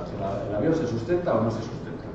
Pero cuando hablamos de la inteligencia, es una cosa, ¿no? Que dices, ¿puede un robot jugar al ajedrez? ¿Una máquina jugar al ajedrez? Sí, mejor que todos los que estamos aquí. Para, eso no es inteligencia, ¿eh? Porque ¿acaso ese que juega al ajedrez es capaz de tomarse el desayuno por la mañana? No sabe pelar una manzana. Luego no es inteligente. Bueno, ¿Cómo lo medimos? ¿Qué es ser inteligente? ¿Mirar la manzana o jugar al ajedrez? Pues también puedo hacer un robot que ve la manzana ya, pero ¿y que juega al ajedrez? Porque tú sí que puedes jugar al ajedrez. Además, todo esto está mezclado con que cuando hablamos de inteligencia artificial siempre estáis todos pensando en las películas, entonces es un lío, ¿no? Que es una cosa artificial, que es la inteligencia artificial. Porque en las pelis siempre la inteligencia artificial tiene que ver con algo que es como los humanos. ¿Sabes qué es la inteligencia? Como algún alumno me ha dicho alguna vez, ¿no? Tener sentimientos, ser capaz de escribir poesía. Los robots también escriben poesía. También. Escriben poesía, ¿por qué no van a escribir poesía? Claro que la escriben. Entonces te dicen, pues eso será. No tendrá ningún sentido. Bueno, pues a mí que no hay seres humanos que van al MoMA, entran allí y dicen, pero esto a primera vez. ¿Qué sentido tiene esto? Por la verdad. Entonces todo dependerá del observador. Si la gente lee la poesía y le dice algo, pues estará bien. Pero no, en las pelis, en los robots que salen, en la literatura, siempre la inteligencia es como nosotros. Así que nosotros asignamos la inteligencia a nosotros mismos. Con lo cual, hacer inteligencia artificial es hacernos a nosotros mismos otra vez. Lo cual es un trabajo para un ingeniero absurdo, replicar una cosa que ya existe. Bueno, luego una cosa divertida, ¿vale? Es que hay que pensar si realmente, cuando yo me dedico a hacer máquinas que piensen, si es lo mismo hacer una máquina que piense o hacer que vosotros penséis que la máquina piense. Si eso es lo mismo o no. ¿Vale? Eso es divertido. Porque realmente yo no le encuentro ninguna diferencia. Entonces a partir de ahí ya podemos dialogar. Pero si encontramos diferencias, entonces sí que tenemos un gran problema. Entonces, si realmente vosotros pensáis que eso es diferente, pues entonces es un problema. Yo no sé si vosotros pensáis. Es más, ni siquiera he hablado con la mayoría de vosotros, con lo cual ni siquiera sé si sois capaces de hablar, de juntar una palabra con la otra. Sin embargo, porque os parecéis a mí, asumo que sois como yo. ¿Vale? Eso, si se lo digo a los alumnos en general, os podéis imaginar cómo suena. Bueno, en cualquier caso, toda la inteligencia que yo puedo meter en una máquina, ¿vale?, siempre es una mala solución para un problema muy sencillo. Ese es el gran problema que tiene el dotar de inteligencia ahora. ¿Por qué? Porque las buenas soluciones son las matemáticas o estadísticas, ¿no?, que están definidas y acotadas. Y sirven para resolver problemas muy complejos, por ejemplo, hacer la transformada de Fourier. Eso es una cosa muy compleja, pero los alumnos no sé si lo pero vamos, una cosa de integrales y tal, un rollo. Entonces se lo metes al ordenador, y lo resuelve. Claro, aquí queremos resolver problemas tan sencillos como ser capaz de abstraer, de hablar, de tener sentido común, de entender los que cosas simples, que para nosotros son simples, no es una transformada de Fourier que hay que estar 3 años estudiando, ¿no?, una cosa simple. Y yo no soy capaz de dar una buena solución para eso, ¿no? Más o menos. Fijaos que robots que se hayan revelado y que hayan sido inteligentes empiezan a hacer muchos. Esto está sacado de la Wikipedia, esto es fácil, ¿no? Aquí es una recolección. Metrópolis, el planeta prohibido, no sé si os acordaréis del planeta prohibido, el robot aquel que era como el antecedente de C3PO, ¿no? Era capaz de hablar varios idiomas y además se llevaba muy bien, ¿no? Este terminito sigue abriendo todo el mundo, ¿no? Fijaos que aquí una cosa que parece muy importante es que la inteligencia no está pegada a un web porque Skynet es una red, ¿no? O sea, el Terminator es una creación de Skynet, el robot es una creación de Skynet. Supongo que también os sonará Matrix, ¿no? ¿Quién no ha visto Matrix? Esta también del niño que es un... Esta idea del robot no la mucho, bueno, no tengo de la peli, ¿no? Pero hay una cosa que es muy divertida y es que todo tiene que ver con un hombre que odia a los robots. Esto es la última novela de Asimov que es una acabada y que luego terminar, ¿no? Entonces, el tipo que odia a los robots, ¿alguien la ha visto? ¿Quién la ha visto? ¿Qué respondió menos antes? Tú. Cuéntanos. El tipo que odia a los robots, ¿por qué los odia? ¿Te acuerdas? No te acuerdas. ¿Tú te acuerdas? Porque creo que le salvó, sacó un accidente y le salvó a él en vez de a una niña pequeña porque tenía más posibilidades de vivir o algo así. Sí, se supone que se supone, ¿no? Es una película. Se supone que se produce una situación en la cual cae él y cae una niña al agua, se están ahogando, entonces hay un robot que les ve y el robot solo puede salvar a uno. Entonces calcula cuál tiene más probabilidades de vivir, que es él, porque está más alto, porque está más cerca, no sé. Y el robot le salva a él y la niña muere. Entonces se considera que los robots son inhumanos.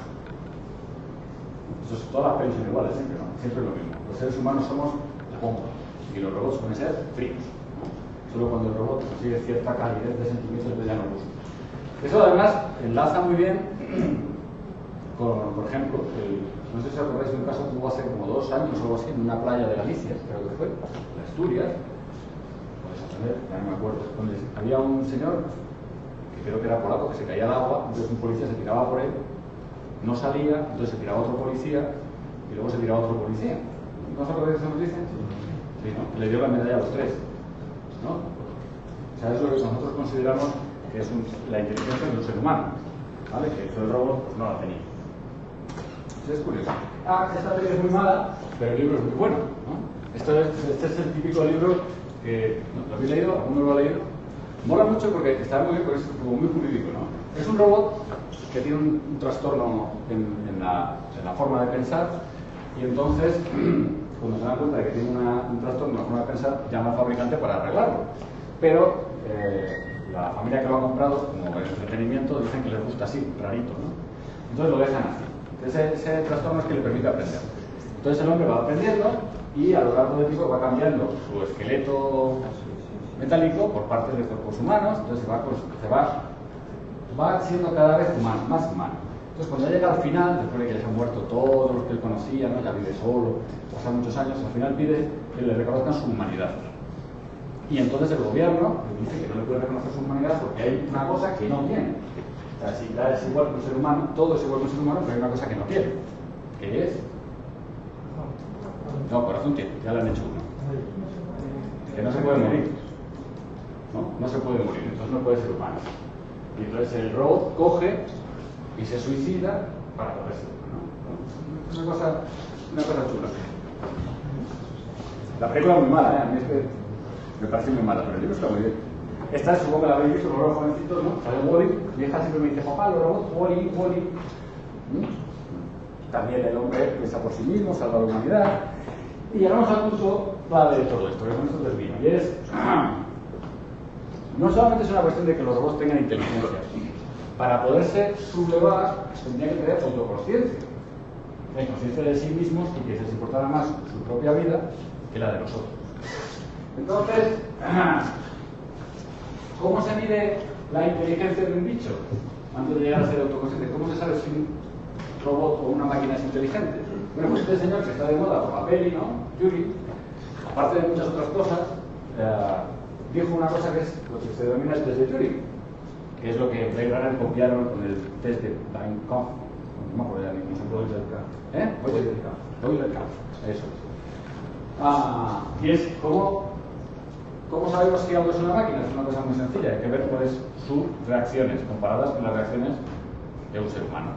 Puesto que ya me habéis dicho que la inteligencia, ya he dicho yo, la inteligencia es difícil de definir y la inteligencia solo se define a través de nosotros mismos. La manera de saber si una máquina es inteligente es meter a un ser humano en una habitación oscura, a una máquina en una habitación oscura y entonces les hacemos preguntas, vemos que responden y si no hay diferencias, que son iguales. Por igualdad de las salidas ante las mismas entradas. Esto, cuando él lo propuso, era imposible de hacer. Muchos años después también, ¿no? Se han intentado sistemas de diálogo, cosas así. Pero ahora es muy fácil de hacer porque a la gente le gustan los videojuegos en red, ¿no? Todos vosotros jugáis a los videojuegos en red. Y entonces, no digo los mayores, digo los jovencitos. Y entonces, cuando tú juegas en red, realmente no sabes con quién estás jugando. Con lo cual, para mí es muy fácil meter un programa que no es ningún jugador, sino simplemente aparece en el juego y ejecuta las cosas como un jugador más, pero que realmente no tiene ningún ser humano por detrás manejándolo. Y se puede comparar si los demás jugadores piensan si es un ser humano o no. ¿Cuántos piensan que es un ser humano y cuántos piensan que no, que es parte del juego, ¿no? Es un autómata que acabamos de decir por allí. Eso es lo que sería un softbot, de lo que decíamos antes, ¿no? Software que se mueve en un entorno virtual, pero que es un robot realmente. Va tomando sus propias decisiones.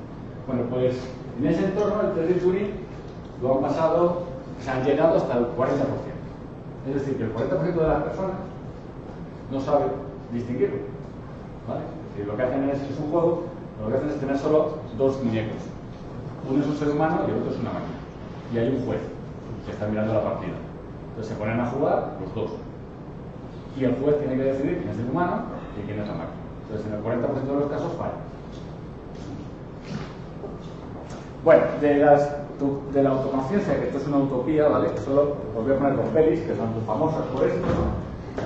Una es 2001, con el famoso Soñaré cuando se va a apagar, ¿no?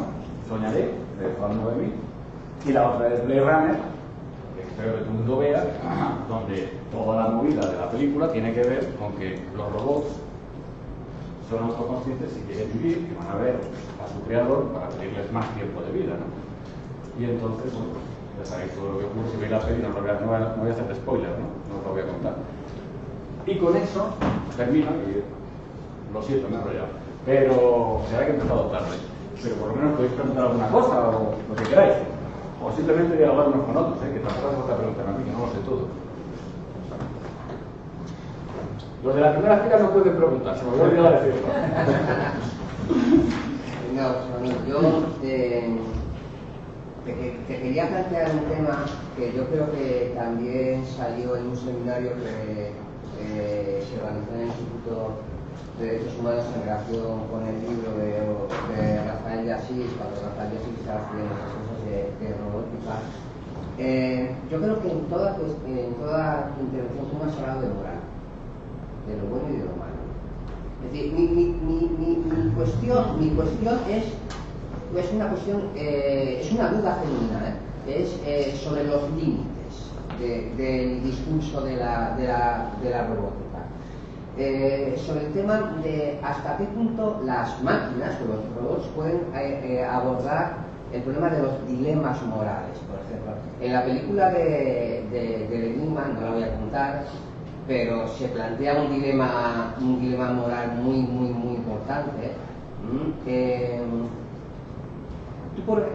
Es decir, ¿hasta qué punto en la película de, no sé, una de las que ha señalado, cuando el robot salva en el agua a quien no debía, es decir, bueno, no debía, bueno, según todos nosotros que estamos aquí. Bien, bueno. Menos yo.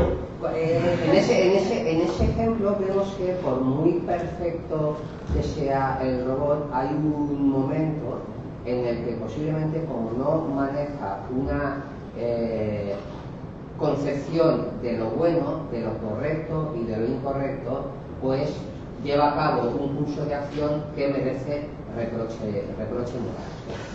Y desde ese punto de vista, a mí se me plantea el problema de hasta qué punto o en qué medida hay determinadas limitaciones. Por ejemplo, tú antes hablaste del sentimiento del hambre.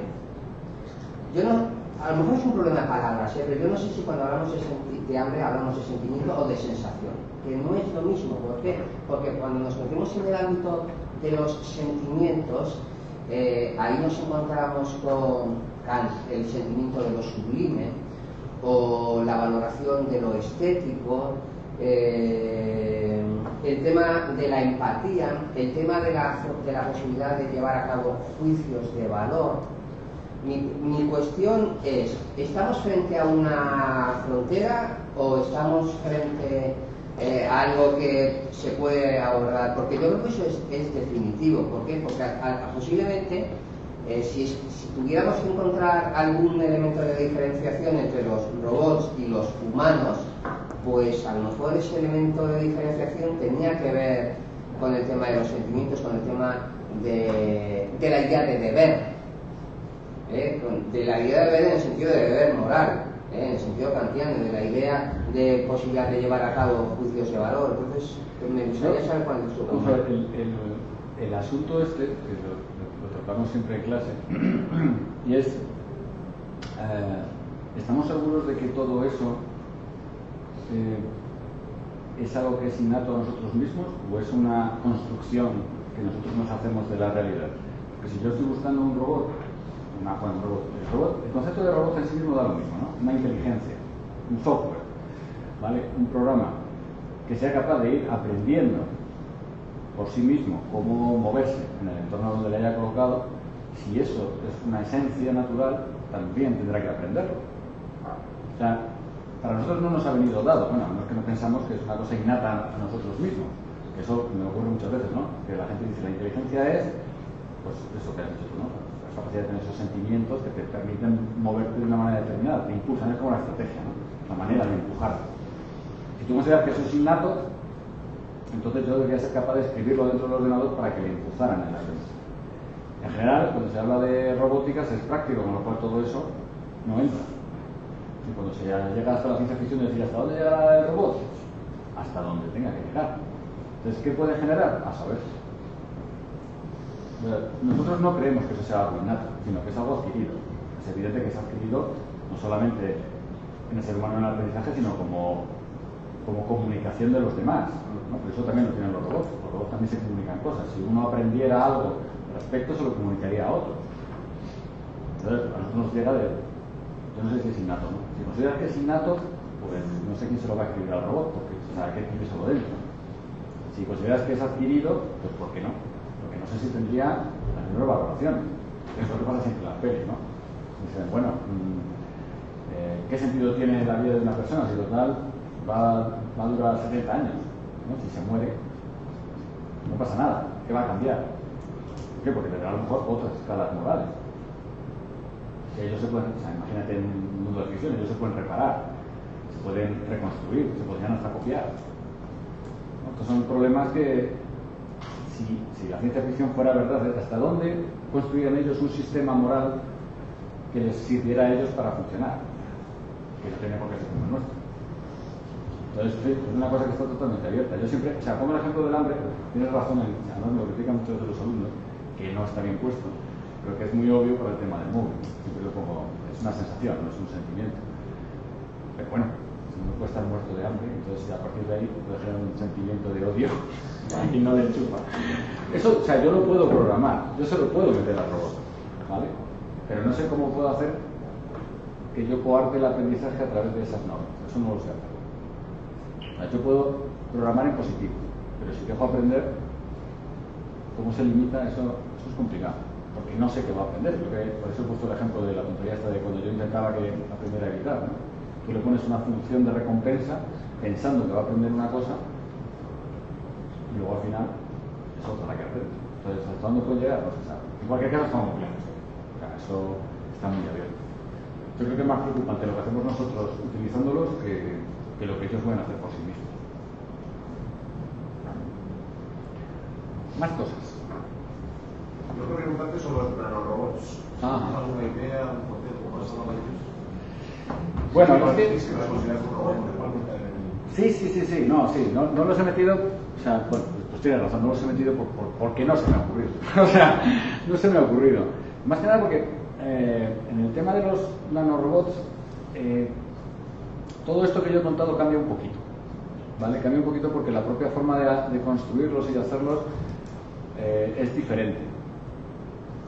Entonces, por ejemplo, en ese caso dan mucha importancia a los comportamientos colectivos, es decir, lo que tienen que hacer cuando van varios conjuntamente, y la parte de sensores y actuadores está mucho más reducida. En cualquier caso son iguales que esto, o sea, es lo mismo. Un nanorobot es simplemente un robot pequeñito, para hablar como el móvil, ¿no? O sea, son diferentes de lo normal, pero... Y la única diferencia es que se te puede meter dentro. Es una diferencia, es decir... Desde el punto de vista del derecho a la defensa es importante. ¿Que se te puede meter dentro, sí? Claro, porque ya está separando los cuerpos. Ya puedes modificar. Es que vosotros tenéis un problema, ¿eh? Tenéis un problema muy gordo. Los de derecho tenéis un problema gordísimo con la cosa física. No, yo soy de derecho. Bueno, tú me has dicho que los de derecho tienen un problema. Yo he dicho, Yo pienso que esto sería un problema de derecho, no digo que sea de derecho. ¿Tú crees? No sé, pues los de derecho tienen un problema muy gordo con la cosa física. Esto es como, fíjate, esto me pasa a mí en un juicio, ¿no? O sea, tú sabes lo que es un original y lo que es una copia. En papel es fácil. Ahora tú explícale a un juez que las 10.000 copias de un fichero son todas originales. A ver cómo se lo explicas. ¿Por qué? Porque el sustrato material no es relevante. Y el contenido, la información es equivalente en los 10.000 ficheros. No se puede saber cuál es el original en el sentido etimológico de la palabra original. Como aquel que pidió los discos de la Guardia Civil para que le trajeran la grabación original grabada. Pues que me traigan los discos de la Guardia Civil. Pues tenemos aquí un fichero. No, esto es una copia. Que me traigan los discos. Pues con esto pasa lo mismo. O sea, al final, ¿qué diferencia hay entre esté dentro o fuera? Si yo soy capaz de modelarte a ti y te puedo dejar sin acceso a la mayor información, a parte de la información en Internet, te puedo ocultar la información en función de quién eres, a qué te dedicas y lo que yo quiera, el hecho de que esté dentro o fuera, llega un momento en que en este entorno Ahí te va a haber alguna diferencia. A ver, Agustín, ¿cuál es la diferencia? Que nadie me ha recomendado. Es cierto que la copia digital es inútil en relación con la función primordial que tiene la compartición original en copia, que es determinar cuando se hace una copia cuál es el documento más importante, una regla de solución de conflicto para el caso material. Pero no es exactamente así, porque para que fueran exactamente, para que no se pudieran distinguir los ficheros, tendría que haberse generado a la vez, porque si hay un original y una copia, hay uno que le antecede temporalmente y que habrá dejado un correspondiente rastro en el hardware y otros que le siguen. Si todos se han generado a la vez, todos son originales, efectivamente, pero no tenemos copias. Es una cuestión lógica. Volvéis a estar enfermos, ¿eh? Que volvéis a estar enfermos. Porque yo grabo una conversación en un móvil y ese fichero se lo mando a otro, Sí. ¿vale? La información es la misma. Sí, sí. Son originales los dos. Sí, sí. O sea, la diferencia entre un original y una copia es que en la copia alguien puede averiguar que es la copia, pero en eso no. Porque si yo le cambio la fecha, Sí, pero es que el propio Pues ya concepto son de igual. copia exige que se haya trasladado un elemento original a una reproducción. Entonces, en el momento, para que haya copia, tiene que haber original y reproducción. Entonces, si no hay reproducción porque todo se ha generado a la vez, tampoco hay copia. El problema de original y copia. claro, ¿Me explico? pues ese es el nuevo mundo, ya no hay copias. No hay originales y no hay copias. Sí, sí que hay copias, porque hay documentos que se generan con posterioridad. Entonces, es decir, otra cuestión, es decir, que es una cuestión ontológica, o sea, no es una cuestión... Bueno, es que es un problema, sí, es un problema que no tiene solución. Y esto del cuerpo humano hay que dosar la gafa. Lo que yo pregunto es, No, Ya, espera, no, pero ¿cómo tiene que ser una silla de ruedas? Ya está fuera, ¿vale? Si se joroba la silla de ruedas, lo lleva el taller, no pasa nada. Si se me joroba un implante del corazón, ¿vale? O un robot inteligente aquí, hay responsabilidades diferentes, eso es lo que quería decir. Pero no porque esté dentro entonces, sino por el efecto. No, pero es por el efecto, porque está dentro. Por el efecto estoy de acuerdo, pero porque está dentro. Claro, porque el efecto que produce cualquier cosa en todo el cuerpo es muy diferente cuando está fuera. No, yo, No lo pillo eso, ¿eh? no, yo Pero- a lo mejor- Es muy distinto. Lo digo yo que lo siempre puedo. No, a lo mejor es que los juristas como los de derecho estamos muy atrasados, pero yo creo que yo creo que el tema del cuerpo, el tema de la integridad, el tema de la intervención en la integridad, de la afectación de la integridad personal sigue siendo relevante, o sea que no es algo baladí e intrascendente, es decir, el que aquí, bueno, incluso en el hecho, en el escenario de los tratamientos médicos, la diferencia entre tratamiento invasivo y no invasivo es relevante. La autorización que a ti se te exige o que tú tienes que dar para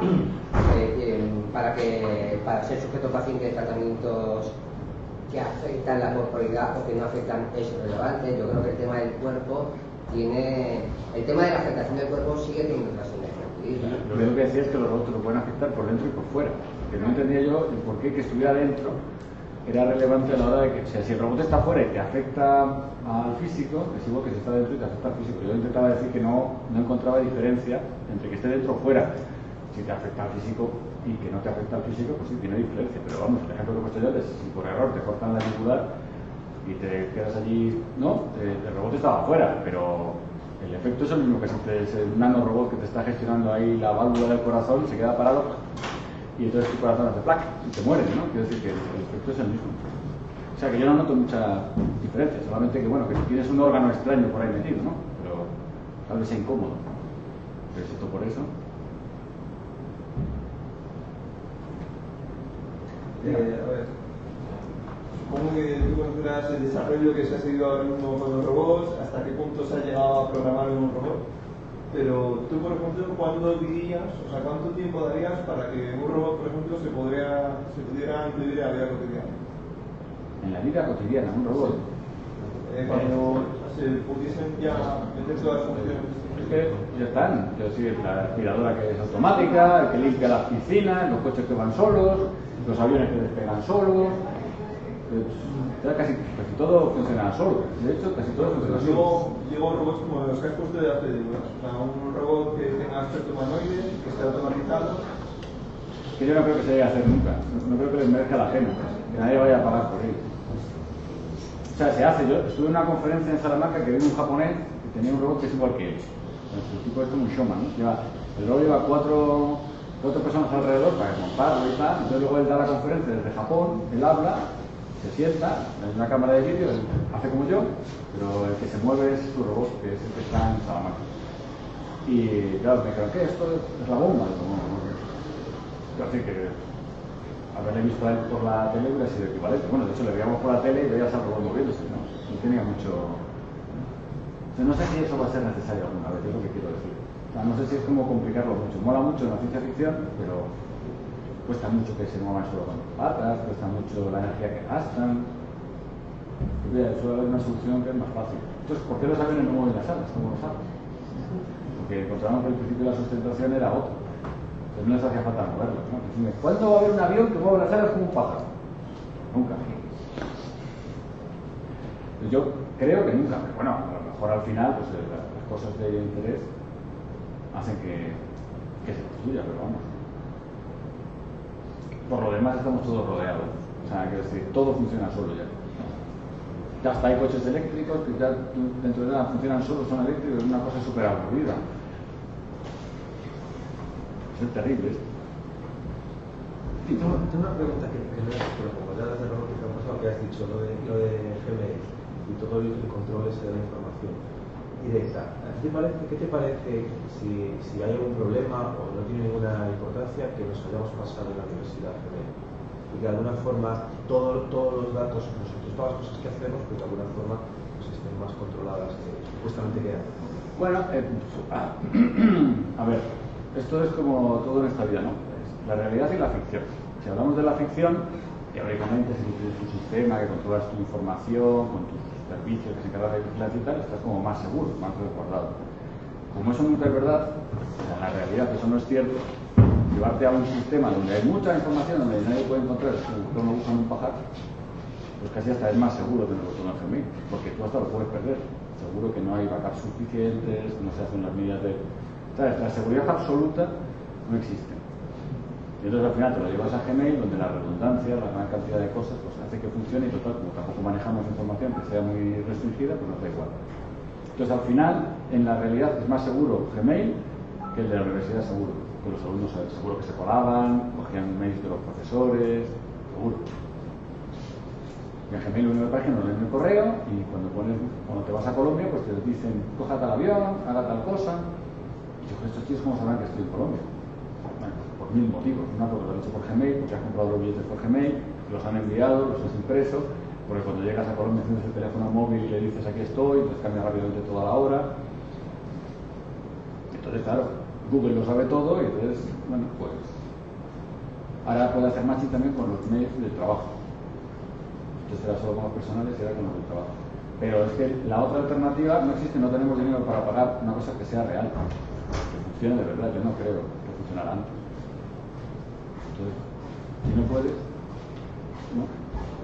Pues se lo dejas a otro que puede. Tiene sus riesgos, pero bueno.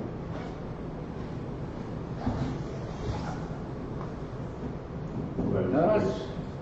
pues, si no hay más, muchas gracias.